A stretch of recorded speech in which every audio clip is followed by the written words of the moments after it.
Hey everybody, it's Jenny from Thinkific, and in today's video we're talking about how to plan out your course curriculum. Stay tuned.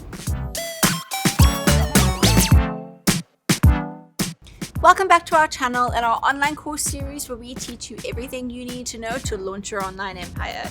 If you haven't done so already, make sure you hit that bell button so you don't miss out on any of the great content coming your way.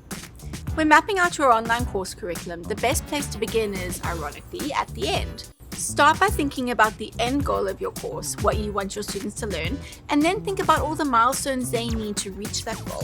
Simply put, where are they now, and what transformation have you offered? All those milestones in between will make up your course outline. For example, let's say your course is about launching a successful podcast business. You might promise your students, take my course and I'll help you launch a successful business that brings in new audiences and earns you at least $1,000 a month.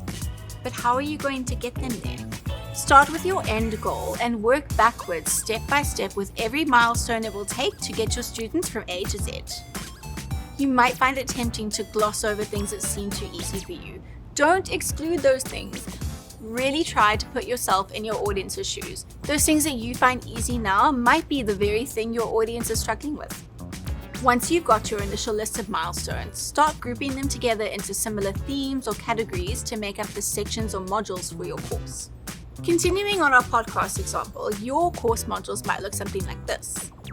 And each of these modules will be broken down into 3 to 5 lessons on that topic. List out every single thing involved in each step. Don't treat anything like it's too obvious. You're the expert, but your students are still beginners. As you plan out each step, consider how you're going to explain new information.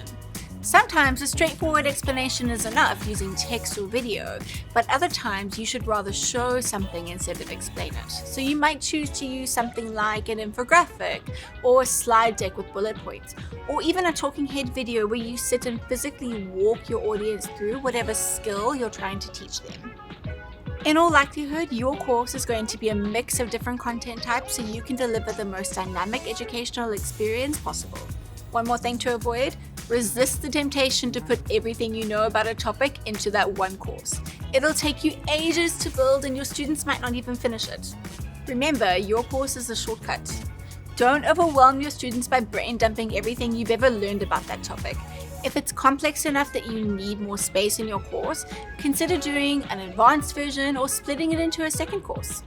If you found this helpful, check out our blog post on how to create an effective course outline. It's a lot more detailed and we include a template to help you get started. We'll include that link below. Don't forget to like and subscribe for all the great content coming your way in this series, and we'll see you next time.